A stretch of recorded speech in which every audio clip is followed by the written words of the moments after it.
Cancer नाम सुन के हर एक इंसान जो है वो सदमे में चला जाता है कि कैंसर आखिर है क्या।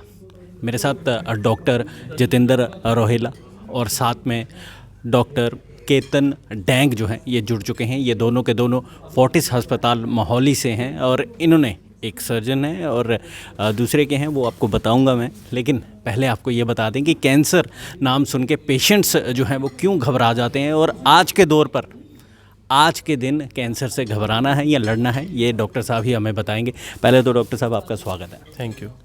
मैं आपसे ये जानना चाहता हूँ कि कैंसर नाम सुन के पेशेंट्स क्यों घबराते हैं। 90% तो वो उसी से गड़बड़ हो जाती है उनको कि भाई कैंसर हो गया बस।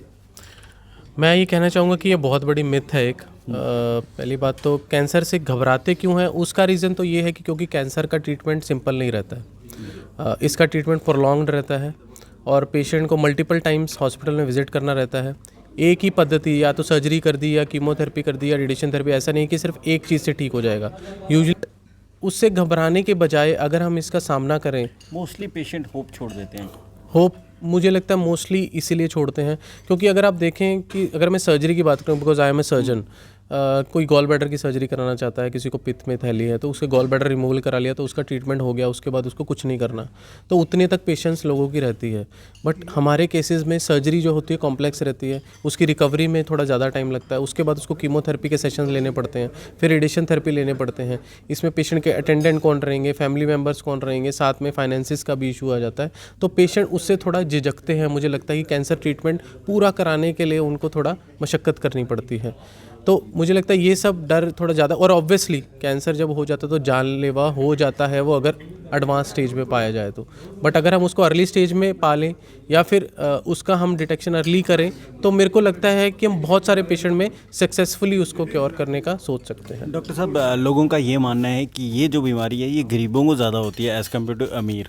ऐसा बिल्कुल भी नहीं है। अगर मैं बोलूँगा कि जो मोस्ट कॉमन कैंसर है फीमेल में, ब्रेस्ट कैंसर, वो ज़्यादा हायर इकोनॉमिक या एफिलेंट सोसाइटी में ज़्यादा होता है rather than rural population. Even जो एंडोमेट्रियल कैंसर है वो भी ज़्यादा अर्बन पॉपुलेशन में पाया जाता है रादर देन की रूरल पॉपुलेशन। ये भी एक बहुत बड़ा मिथ है। कोलोरेक्टल कैंसर वो भी एफिलेंट सोसाइटीज़ में ज़्यादा रहता है रादर देन रूरल कैंसर। ऐसा कुछ भी नहीं है। हाँ जी, आपके पास पेशेंट्स जो हैं वो ज़्यादा कहाँ से आते हैं? JNK से, हरियाणा से, हिमाचल से, या आगे पीछे कोई और? हमारे पास आसपास के रीजन से अराउंड हर जगह से ही पेशेंट आते हैं। पंजाब से आते हैं, हिमाचल से आते हैं, JNK से भी काफ़ी पेशेंट आते हैं हमारे पास। तो ये आसपास हरियाणा से भी हमारे पास पेशेंट सारे आते ही हैं। लोकल एरिया ज़्यादा कौन होते हैं? छोटे बच्चे, बुजुर्ग, या फिर महिला? हम तो अडल्ट कैंसर्स में ही ट्रीट करते हैं। May be doctor Ketan deals with paediatric cancers, but हम तो जो कैंसर सर्जरीज करते हैं वो अडल्ट्स में ही करते हैं। अडल्ट्स में ही करते हैं। अभी तक आपने किसी बड़े, जैसे कोई सेलिब्रिटी है, उसकी कोई सर्जरी वगैरह की? फिलहाल तो कोई मौका नहीं मिला मुझे, but I hope in the future I will get it. चलिए डॉक्टर केतन, आप जम्मू से हैं इसलिए मैंने आपसे बाद में सवाल जो है ये पूछा। आपको ये बताएं कि ये जम्मू से हैं, गांधीनगर से हैं, लेकिन कार्य जो है ये फोर्टिस अस्पताल मोहाली में करते हैं। इनसे बातचीत करते हैं और जानते हैं। पहले तो आपका स्वागत है। थैंक यू, शुक्रिया। मैं आपसे ये जानना चाहता हूँ कि आप जब वहाँ पर कार्य करते हैं, जम्मू का कोई पेशेंट्स आ जाए, बुरा भी लगता होगा कि इस बेचारे को वो हो गया है, कैंसर हो गया है। हर पेशेंट के लिए बुरा लगता है जिसको हेल्प आप उसकी करते हैं? हाँ जी, हाँ जी। देखिए, अपने होम टाउन से एक इमोशनल कनेक्ट तो होता ही है जी। सारे पेशेंट्स बराबर हैं, सब के लिए, चाहे कोई अमीर है या गरीब है, उनकी सेवा करना, उनका इलाज करना, उनको बेस्ट एडवाइस देना मेरी ड्यूटी है। ड्यूटी तो रहती ही है, बस वो एक घर का एक वो टच भी आ जाता है। और वो पेशेंट, जम्मू का पेशेंट दूर से आया होता है, काफ़ी दूर से ट्रैवल करके आता है, उसे बार बार आना पड़ता है और कई बार हफ्ते हफ्ते की कीमो के लिए हर हफ्ते जम्मू से आना पड़ता है। तो इसलिए उन पेशेंट्स को मैं ट्राई करता हूँ कि वो कंफर्टेबल रहें, वो छोटी छोटी चीज़ों के लिए उन्हें हॉस्पिटल ना भागना पड़े, और उन्हें लोकली जम्मू में जो इमरजेंसी ट्रीटमेंट उपलब्ध है वो गाइड कर देता हूँ, और साथ में अपने कोऑर्डिनेटर से नंबर शेयर करते हैं ताकि इनको इमरजेंसी में गाइडेंस मिल जाए। तो जम्मू या दूर से आए पेशेंट्स के लिए मेरा ये रहता है कि उनकी विजिट्स मिनिमम हो, उन खर्चा तो नेचुरली हम चाहते हैं कि बेस्ट इलाज कम से कम खर्चे में हो, और साथ में एक इमोशनल टच अपने घर के पास होने से तो रहता ही है। हाँ जी। और जब मैं महीने में एक बार आता हूँ, जैसे डॉक्टर साहब बता रहे हैं, महीने में एक बार आता हूँ तो उनसे मिल के जाता हूँ। कि वो कैसा चल रहा अच्छा डॉक्टर साहब, मैं आपसे ये जानना चाहता हूँ, जब बच्चों में कैंसर हो जाए तो उनके पेरेंट्स की हालत और उस बच्चे की हालत कैसी होती है? है। नेचुरली बच्चों से हमारे इमोशंस बहुत ज़्यादा अटैच्ड होते हैं। हम चाहते ही नहीं, हम प्रे करते हैं कि किसी बच्चे को कभी कोई भी तकलीफ़ ना हो, तो कैंसर तो दूर की बात है। वैसे बच्चों में कैंसर काफ़ी कम होता है, और नॉर्मली वो कैंसर जैसे बच्चों के जो ब्लड कैंसर्स होते हैं उनके रिजल्ट्स बहुत अच्छे होते हैं। बच्चों के जो ब्लड कैंसर्स हैं उनमें 100 में से 80% बच्चे से ज़्यादा ठीक हो जाते हैं रादर दैन एडल्ट्स। और जो दूसरे कैंसर्स हैं वो बड़े रेयर हैं बच्चों में। डॉक्टर साहब, मैं ये जानना चाहता हूँ कि बॉडी का कोई ऐसा पार्ट है जिस पे कैंसर नहीं होता? टेक्निकली तो ऐसा नहीं है। बॉडी जहाँ जहाँ सेल्स हैं, सारे सेल्स कहीं से भी कहीं ग्रोथ हो सकती है। हज़ारों सैकड़ों कैंसर हैं, एक ही ऑर्गन में डिफरेंट टाइप के सेल्स के कैंसर्स होते हैं। वैसे अगर आप पूछना चाहते हो तो दांतों का कैंसर नहीं होता है। चलिए, दांतों का कैंसर नहीं होता। अमूमन ये देखा गया है कि जिस तरह से हमारी दिनचर्या की ज़िंदगी है, हम लोग बाहर फास्ट फूड खाएंगे, जंक फूड खाएंगे, ये भी एक कारण है कैंसर का, बुलावा देने का उसे। यस, हमने ये देखा है, साइंस ने अभी अच्छे से टेस्ट कर लिया है कि ये लाइफस्टाइल डिजीज़ेज़ हैं। जैसे जैसे वज़न बढ़ता है, बॉडी में फ्री रेडिकल डैमेज जो सेल्स को डैमेज करता है और उनको सेल्स को मल्टीप्लाई करने पे रोक ख़त्म हो जाती है, वो लाइफस्टाइल चेंजेस से आते हैं। उसमें वज़न बढ़ना, obesity, alcohol, tobacco, chemical exposure, radiation exposure, ये सब आते हैं। इसलिए अमीर और गरीब अगर आप बोलें तो उस वर्ग में थोड़ा कैंसर का डिफरेंस है। जैसे गांव में लेडीज़ में सर्विक्स का कैंसर ज़्यादा है, लेकिन जो शहरों में जहाँ पे ज़्यादा समृद्धि है, ज़्यादा पैसा है लोगों के पास, वो ज़्यादा जंक फूड खाते हैं, वज़न बढ़े हुए हैं सबके, एक्सरसाइज करते नहीं हैं, तो उन लोगों में जैसे डॉक्टर साहब बता रहे थे एंडोमेट्रियम यानी यूट्रस, बच्चेदानी का, और ब्रेस्ट का, इंटेस्टाइन का, ये प्रूव हो चुका है कि ये ज़्यादा होते हैं। और इन जनरल भी ये कैंसर ज़्यादा होते हैं क्योंकि इनका लाइफस्टाइल जो है उसमें एक्सरसाइज कम है, वो टीवी, लैपटॉप, आईपैड से जुड़े हुए हैं, वो मूवमेंट कम करते हैं, उनका वज़न कंट्रोल में नहीं है।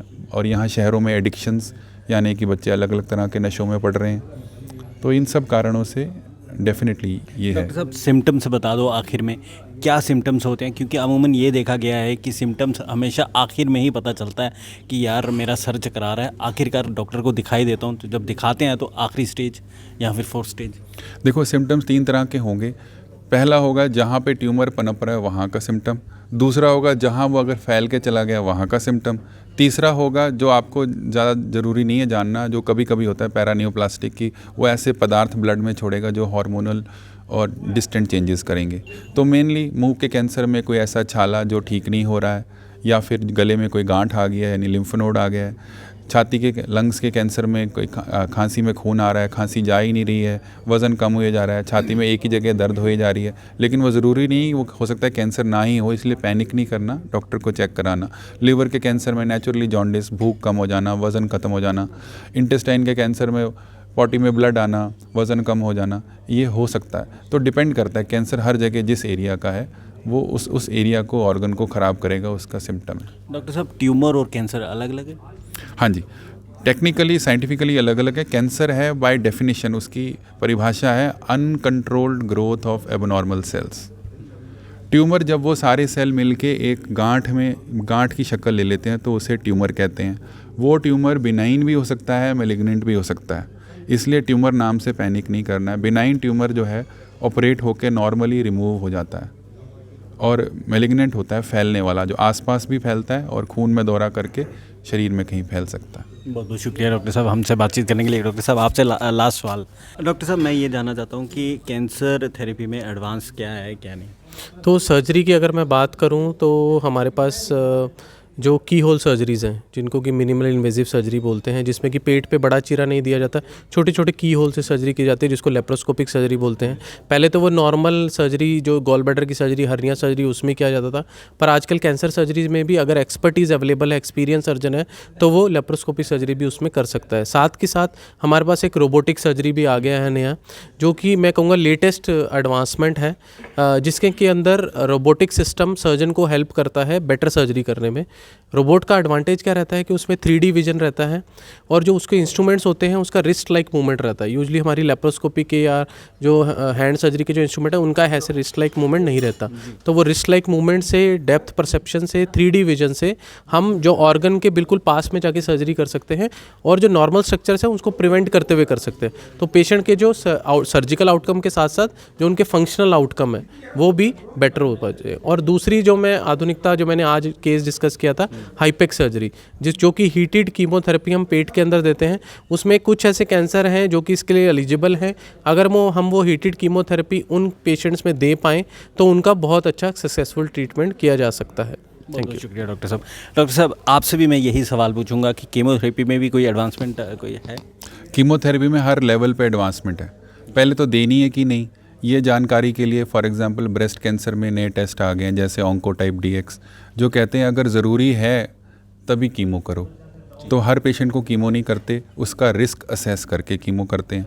फिर ऐसे टेस्ट आ गए हैं जो ये बताते हैं कि इस पेशेंट को कीमो की ज़रूरत ही नहीं है, इसको इस टारगेट थेरेपी की ज़रूरत है क्योंकि ये कैंसर इस टारगेट की वजह से बढ़ रहा है। वो टारगेट थेरेपी खाने वाली, घर बैठ के खाने वाली टैबलेट हो सकती है या इम्यूनोथेरेपी हो सकती है। नई नई ऐसी दवाएं आ गई, एंटीबॉडीज़ आ गई हैं जो ट्यूमर को सिलेक्टिवली उसी पॉइंट पे हिट करती हैं, जिसके रिजल्ट्स बहुत ही ज़्यादा अच्छे भी आ गए हैं कई सारे कैंसर्स में, जैसे कि multiple myeloma, breast cancer, CLL। फिर इसके अलावा जो कीमोथेरेपीज़ हैं उनके साइड इफ़ेक्ट्स कम करने के लिए, वॉमिटिंग कम करने के लिए लेटेस्ट दवाइयाँ आ गई हैं।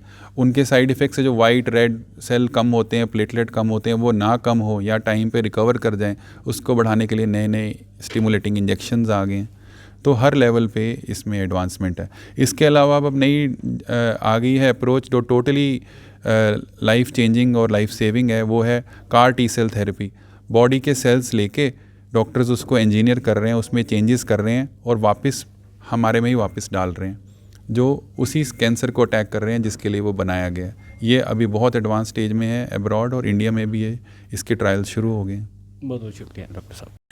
जब कैंसर जो है इससे लोग जो घबराते हैं, अब मुझे ये बताएं, अमूमन ये भी देखा गया है कि किसी का कैंसर बिल्कुल ठीक हो गया, उसके बाद फिर से उससे आ जाता है। सर देखिए, कैंसर का यही मैं आपको पहले भी बोल रहा था, क्यों डिस्ट्रेस में जाते हैं लोग, और हम लोग भी परेशान होते हैं कई बार इस चीज़ से कि हम बेस्ट ट्रीटमेंट देते हैं उसको, but these things are not in our hand. कुछ प्रतिशत पेशेंट्स में ये ज़रूर वापस आता है, जिसको कि बोलते हैं लोकल आना। लोकल मतलब जहाँ पे हमने सर्जरी करी है वहाँ पर आ जाए वापस, या फिर बॉडी में कहीं और आ जाए। तो ये डिपेंड करेगा कि प्राइमरी स्टेज क्या है पेशेंट की। अगर स्टेज 1 में आएगा तो वो लोकल आने के चांसेस बहुत कम है उसके, बट जैसे जैसे स्टेज बढ़ती रहेगी तो लोकल आने के चांसेस भी और बाहर बॉडी में आने के चांसेस भी ज़्यादा हैं। तो इसीलिए जब स्टेज बढ़ती है तो हम उनको कीमोथेरेपी या रेडिएशन थेरेपी ऐड करते हैं। उसका मकसद क्या है हमारा, कि जो हमारे माइक्रोस्कोप, एक जो जब मैं सर्जरी कर रहा हूँ तो मुझे दिख रही है सर्जरी, मैंने पार्ट निकाल दिया, पर माइक्रोस्कोपिक सेल्स जो हैं वो मुझे नहीं दिख रहे हैं, जो ब्लड सेल के अंदर ऑलरेडी जा चुके हैं। तो इसके लिए हम उनको, अगर हायर स्टेज है तो हम कीमोथेरेपी से अटैक करेंगे उसको, कि कीमोथेरेपी शायद उसको टैकल करेगी कि आगे चल के बीमारी लोकल या फिर बाकी बॉडी में ना आए। ऐसे रेडिएशन थेरेपी का रोल ये रहता है कि सर्जरी को कंसोलिडेट करना है, वहीं पे आपने सेका दे दिया रेडिएशन का तो दोबारा बीमारी वहाँ पर ना आए। तो इसके लिए ये ज़रूरी है कि जो हमारा कैंसर ट्रीटमेंट है उसको पूरा किया जाए, अपनी तरफ से पूरी एफर्ट मारी जाए। फिर भी कुछ % चांसेस रहते हैं, हम उसको पूरी तरह से अवॉइड नहीं कर सकते, बट उसको कम ज़रूर कर सकते हैं। देखिए, ज़्यादा एज जब है, 80+ एज है, तो बहुत सोच समझ के चलना पड़ता है। जब तक एब्सोल्यूट ज़रूरी ना हो पेशेंट की जान बचाने के लिए, इस एज ग्रुप में मैं कीमो नहीं करता, जब तक एब्सोल्यूटली ज़रूरी ना हो। जब ज़रूरत पड़ गई है तो कीमो की डोज़, उसकी फ्रीक्वेंसी पेशेंट के हार्ट, लिवर, किडनी, उनकी एक्टिविटी की फ़िटनेस के हिसाब से ही डिसाइड करते हैं। और हम कोशिश करते हैं आमतौर पे कि कीमो की जगह उससे कम साइड इफ़ेक्ट्स वाली कोई टारगेट थेरेपी, कोई इम्यूनोथेरेपी जो उतनी हार्ड नहीं है बुज़ुर्गों के लिए, वो उसका अगर ऑल्टरनेटिव उपलब्ध हो तो भी हम कीमो नहीं करते। कैंसर हेरिडिटरी हो सकता है? हाँ जी, कैंसर हेरिडिटरी भी होता है, यानी कि एक तरह के जीन जैसे फैमिली में चल रहा है। और इसके अलावा कैंसर एक तरह की एनवायरनमेंट सारी पॉल्यूटेड है, तो वहाँ चाहे वो लोग रिलेटेड नहीं है उनको भी हो सकता है। इसके अलावा स्पोरेडिक होता है किसी को किसी भी टाइम। बहुत बहुत शुक्रिया। जिस तरह से आपने सुना, कैंसर, इससे घबराना नहीं है, डट के मुकाबला करना है। और आजकल जिस तरह से हमारी सोसाइटी है, हमारे लाइफस्टाइल है कि हर एक इंसान या तो बाइक पे नज़र आएगा, स्कूटर पे नज़र आएगा, गाड़ी पे नज़र आएगा, देखो देखी जो है वो चल रही है, लेकिन अपना फिज़िकल फ़िटनेस जो है वो भूलता जा रहा है। अगर पुरानी बात की जाए, पुराने ज़माने में ये होता था कि लोग जो हैं वो फिज़िकली एक्टिविटीज़ में ज़्यादा इन्वॉल्व होते थे एज़ कम्पेयर टू आज की दुनिया में मोबाइल्स हैं, आपके लैपटॉप्स हैं, आप इधर ज़्यादा बिजी होते हैं, अपने आप अपनी बॉडी पे ध्यान जो है वो नहीं देते। ध्यान देना है, जितना पैदल चल सकते हैं पैदल चलिए, एक्सरसाइज जो है वो कीजिए, जंक फूड जो है टोटली छोड़ दीजिए। जिस तरह से अल्कोहल और तंबाकू लोग छोड़ रहे हैं वैसे ही इन चीज़ों को भी छोड़ दें, ताकि अगर आपने फ़िट रहना है। फिलहाल मुझे यानी नागेंद्र जमोल को इस समय आप यहाँ से दीजिए इजाज़त। शुक्रिया।